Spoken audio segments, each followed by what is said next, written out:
Please subscribe and don't forget to press the bell icon to get notified whenever we upload a new video.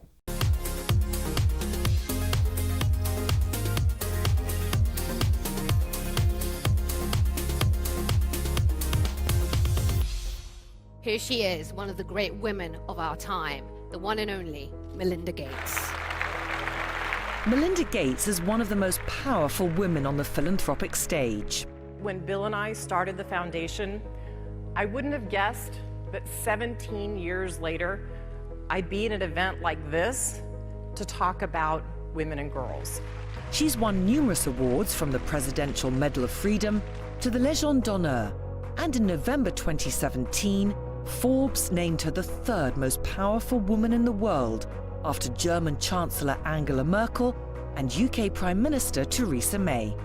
Melinda and her husband, Microsoft founder Bill Gates, began their charitable foundation in 2000. And since its inception, it has given away over $41 billion in grants. I have to say that the Bill and Melinda Gates Foundation has been one of the greatest forces of good the world has ever seen. The two wealthiest people on earth decide that they're going to give the vast majority of their wealth to solving problems. And at the heart of helping to solve the world's problems is a focus on accelerating progress for some of the most underprivileged people. Melinda Gates is a passionate and committed advocate for women and girls' rights and gender equality. The work that the Gates Foundation is doing for women and girls around the world is incredibly important and valuable, and she believes strongly in the fact that if you invest in women and girls, you get a good return. But becoming their champion was no easy decision for her, as the famously private Melinda has had to step into the spotlight to ensure her mission is fulfilled. When I caught up with her at a Women Deliver conference in Copenhagen, I asked her why she felt the need to become more visible. I had been purposely tried to be behind the scenes, even with the foundation work when the kids were young, because I wanted them to get up and into school and have that privacy. And I always said that I wouldn't spend as much time on the foundation till our youngest got into kindergarten. And then when she did, I started spending more and more time on the foundation. But as I got deeper and deeper in this work, and I realized that one of the things I wanted to do was give voice to all these women all over the world, these women's voices, I thought, I can't do that unless I use my own voice. I can bring a perspective that's different than Bill's. I can bring these voices forward. And so I started to speak more publicly. And then I took this stance on contraceptives, which I wasn't planning to take. Yes. But I felt like that really needed my voice behind it, because we didn't have another global champion from it. And then it just grew from there. Tell me about using your voice for contraceptives. Because I know you've raised a Roman Catholic, your beliefs are still very strong. So did that sit comfortably with you in your own beliefs? Well, it really was the women that I'd met all over the developing world. I was just shocked by how many women were asking me for contraceptives. And so I realized we needed to do something about it. And I kept, quite honestly, looking for the global champion. I did not want to be the one to take it on. And I couldn't find that person. And I thought, well, you know, this work calls us to be our best selves. And it wasn't, it took a lot of courage to say, it's something I certainly believed in. I believed in contraceptives for myself. I was, believed in telling my kids to use them. And so I didn't have a problem with my values around that. But to stand up and say, this is what I'm going to stand for the world, it took some courage. And but the more I stepped into it, the more I realized it had to be done, and that I could get comfortable with it. Melinda Ann French was born in Dallas, Texas. Her father was an aerospace engineer, while her mother stayed at home to look after the children. Her parents placed a strong emphasis on education and made sure their children contributed towards going to college. When we met up in New York, where she was launching one of the influential Bill and Melinda Gates annual letters, I asked Melinda how her upbringing shaped her. I think I was incredibly lucky, because both of my parents had the value that both my two brothers and my sister and I would all go to college. We were all college going. First of all, my dad believed that women could be good in math and science. He role modeled that for me. He was part of the Apollo program, putting a man on the moon, and he talked about having women on his technical teams, that his teams were better. And at home, my dad shared in the chores, my brothers, my sister and my mom, we all shared the chores because there was so much work to go around.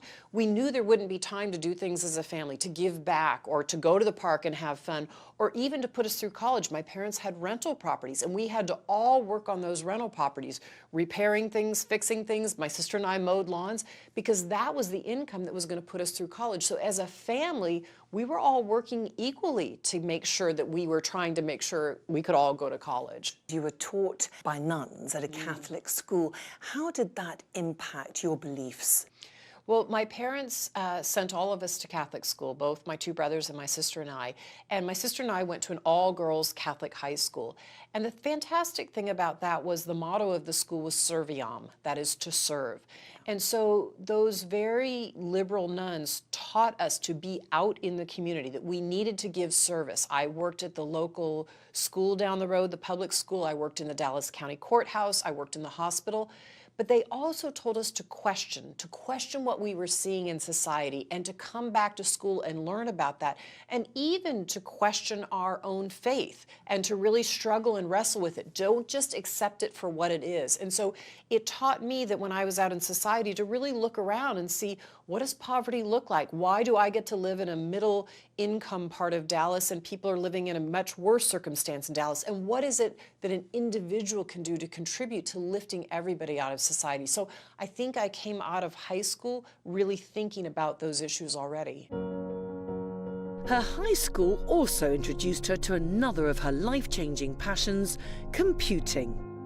She went on to pursue this at college, earning a bachelor's degree in computer science and economics in 1986. You went to college, you went to Duke, and you were studying computer science, but there weren't many women or the girls really in that field. What was that experience like for you? Well, there were more girls in the field freshman year, but they dropped out very quickly. And so, yeah, I was programming with guys all the time, and I didn't mind that. I mean, I knew what I liked to do, and I learned that I could be good on a team with guys. And in fact, one thing I learned about programming is that I was actually better on a team than working on a problem alone. And so it was great because I got used, even though I'd gone to an all-girls high school, I got used to very quickly programming with guys. And then that served me really well when I went into the tech industry because, again, it was so many guys when I went. And that didn't even seem unusual to me because that's what I'd had in college. Did they ever make you feel inferior, though, because you were one of the few women? I didn't really run into it with my peers or much in college. It was more after that, and I didn't run into it inside of Microsoft, but when I would be out in the industry and I would go out to present, it was almost as if people couldn't believe that a woman could be good at computer science. And so that seemed a little strange to me. Yeah.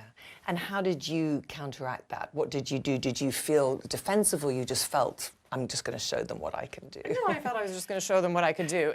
And I still face a bit that sometimes, not very often now in philanthropy, but even in the early days when Bill and I would go into a meeting, sometimes people would assume, well, Bill's going to be the one to speak, or he's going to be the one that knows what's going on here. And then, so I just would learn to just overcome that pretty quickly. And then, you know, once I had my voice, then I think people understood, no, this is both of them. I am so grateful to have Melinda Gates joining us here today. Melinda's a force in her own right. She is one of the world's most generous but also effective philanthropists, successful businesswoman, and she has been an extraordinary leader when it comes to education reform. Melinda Gates is one of the world's most prolific philanthropists. Her passion to give back started from an early age when her parents encouraged her to do volunteer work in the local community. After obtaining her master's in business administration, Melinda made the life-changing decision to join Microsoft as a product manager in 1987. She went on to become general manager of information products. This is, of course, where she met her future husband. What were the impressions that you had of Bill Gates and the company at the time? Well, my impressions were really more of the company than of Bill himself. I mean, Bill had been on the cover of some magazines at that point, so I read a little bit about him. But I was going because of the company. I was going because of what this company was doing to further technology in the world. And I completely believed in their mission. But I so loved what the company did. I just knew I had to be part of it, that was an industry I wanted to be in. And when you did meet Bill, which was quite soon after you started working there, I believe he asked you out in the car park. What happened? And my impression was he was very energetic, and he was actually very, very funny and very witty, which I just didn't expect. We ran into each other, yes, in the parking lot at Microsoft, and he asked me out. And he asked me out for, I think, 2 weeks from, Friday or Saturday night. And I just said, and he said, because I have this and that and the other thing going. And I said, well, that's not spontaneous enough for me. Like, call me up closer to the date. I don't even know what I'm doing. I couldn't believe he knew his calendar like weeks out. And so he asked me for my phone number. I gave it to him, and he called me about an hour later. And he said, is this spontaneous enough for you? But again, he had 2 or 3 things before he was going to be able to go out that night. And I finally said, okay, I'll meet you later for a drink. Once you were in the relationship, Melinda, how did it feel at work? I mean, did colleagues treat you differently? I went to great lengths. I didn't try to keep it secret inside of Microsoft. It was too small a place.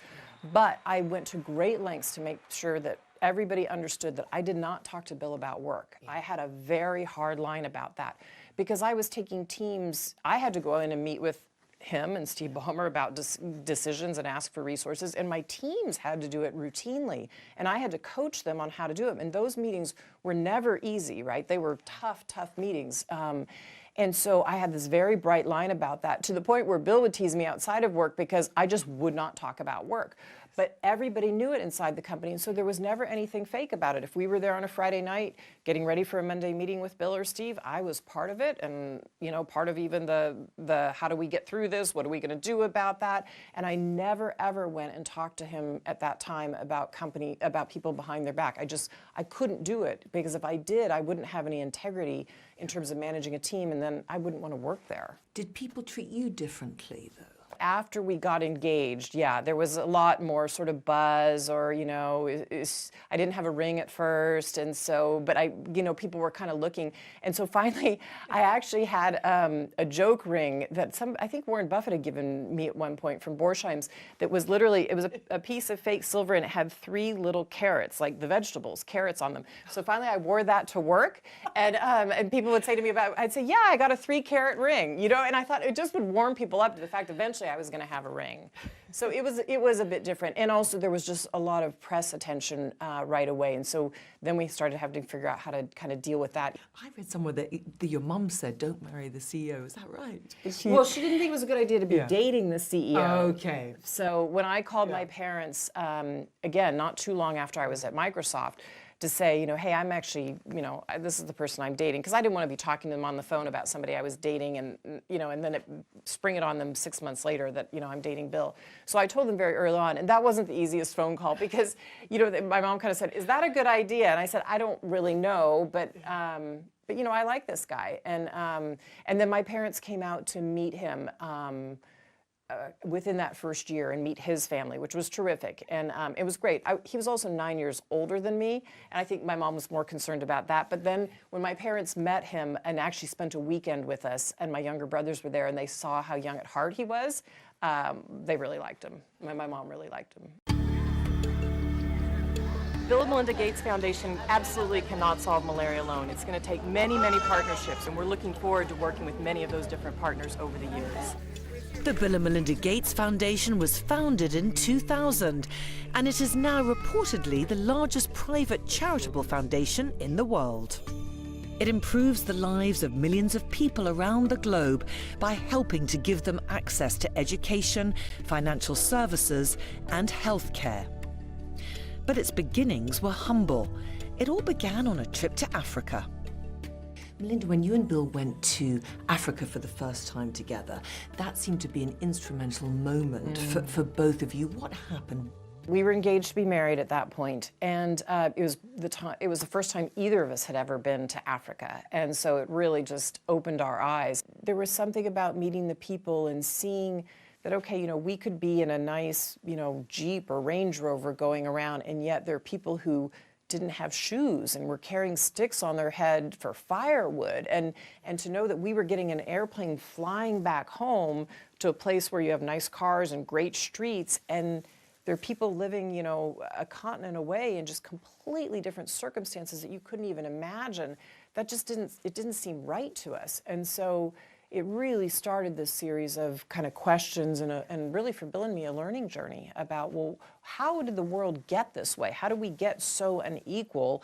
And okay, is there anything that you could do about that? And that kind of started us on our path. Coming up, Bill and Melinda Gates secured the advice of the Sage of Omaha. If you feel a responsibility giving your own wealth away, try giving away somebody else's money. And Melinda's mission to empower women and girls around the world. We don't know very much about the unpaid work that women do every day, and there's lots of unpaid work. 2006, the Bill and Melinda Gates Foundation was split into two. The foundation itself and its money-making arm, the Trust, which invests globally and funnels that money back into the foundation's work. That same year, Warren Buffett came on board, pledging to give 99% of his fortune to charitable causes. He's now a trustee in the Gates Foundation and a major contributor to the Trust. Bill and I believe in advances in science and innovation are what really advance the world. And so we started with that science focus. We started with a disease approach because we felt like we had to get good at certain things before we would move on. But as we traveled more and more and saw people's lives around the world, we knew it wasn't enough just to solve diseases, just to get them started in health, that they had to have something to be able to lift their lives up. And so that's when we started to get involved in the agricultural work, the financial services for the poor, so that if you could start them on a healthy basic life with great vaccines, making sure they didn't get malaria, that they had some economic opportunity to lift themselves out of poverty. And that's how we started to get more into the social work. And when Warren Buffett's money came along, his assets that got announced in 2006, that's when we really started to scale up, particularly the agricultural program.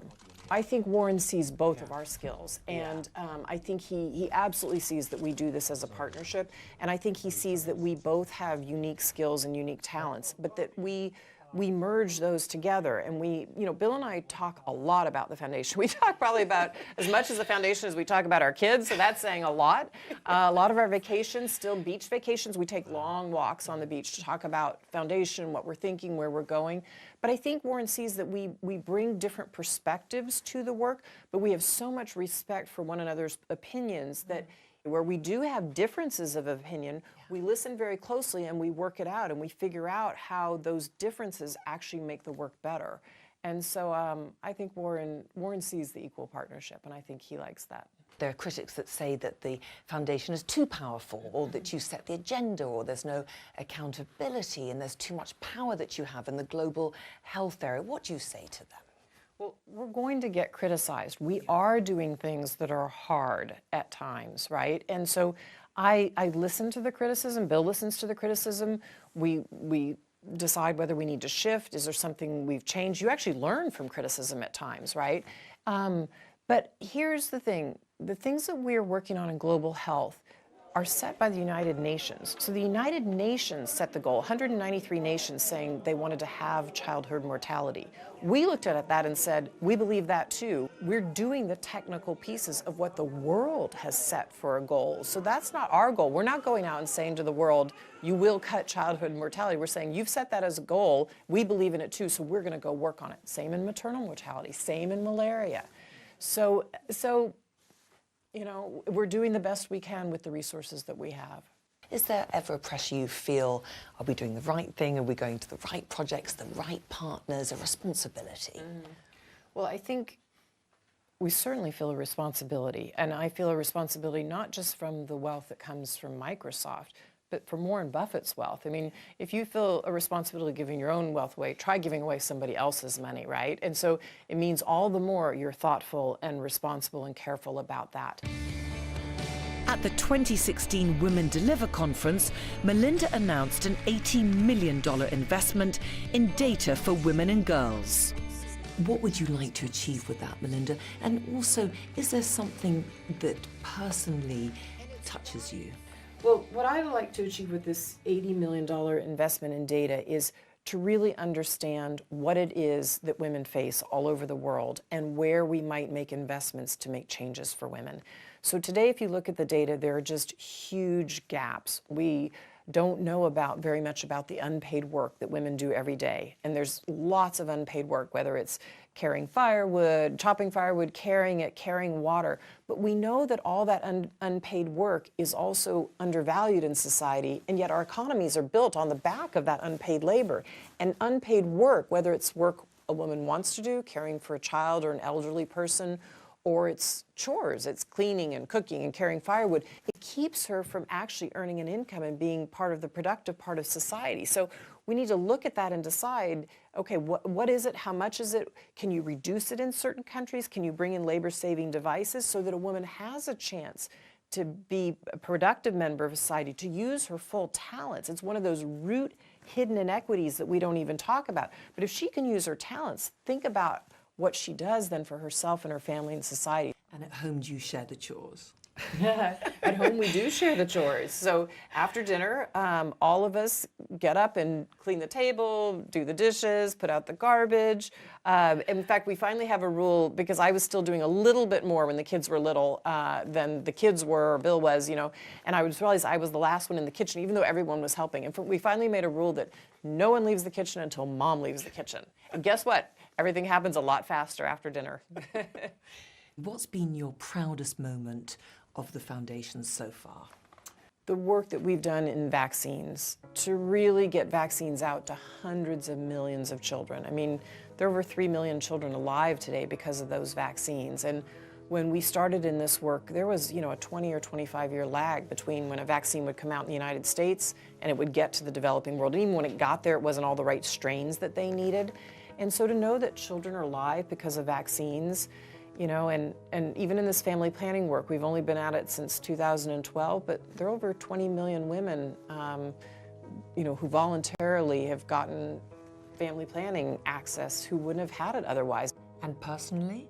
There was a woman I met actually in 2012 in the slums in Nairobi, and her name was Mary Ann, and I had sat with a group of women and we were talking about the importance of contraceptives to them, and they were telling me all these things and laughing at the things I didn't understand about their lives. And but finally, when we were all finished talking about the importance of contraceptives, she finally summed it up, and she had a beautiful baby girl in her arms, and she said, you know, I want to give all good things to this child before I have another one. And I thought, isn't that what parenting is all about? That we all want every good thing for our child before you have the next one. And whenever I talk to parents in the developing world, it would be like talking to the moms in my book club, right? We all want the best for our kids, and everyone's about the next generation. How do I make sure my kids get a great start in life and a great education? And it's those universal truths that I think keep me coming back to this work and the women that I meet all over the world. Will the Gates Foundation work ever be done, and do you want your children to continue it? Will it ever be done? Well, we definitely have an end date for the foundation. So 20 years after the last of whichever the last of us is to die, Bill or me, the foundation will be over, because we feel like we don't have a crystal ball to project in the future what the problems of the world will be, and it'll be up to those generations to do that. And to our children, it really is going to depend. I mean, right now, what we've said to them is that we want them to live their lives. We want them to figure out what their talents are, what they're interested in doing in the world. So, you know, our oldest is in college right now. She's figuring that out. Our son who's in high school is starting to figure that out. Our daughter in middle school is figuring that out. I want to see where their passions go and what they want to do. And then later they can figure out, you know, in what way they will give back to the world. They certainly have the values inculcated in them, though, that we have a responsibility as a family, no matter whether they participate in the foundation or they don't at some point, as, you know, they are lucky to have grown up in the United States, to have gone to great schools. And so they have something to give back to the world, and that starts with their talents. And so I'll be excited to see what they do in that regard. And your passion will never diminish. No, I don't think so. I think this will be work that I will do until I die. And I'm happy about that. Melinda Gates, thank you so much for your time today. It's been such a pleasure. Thank you.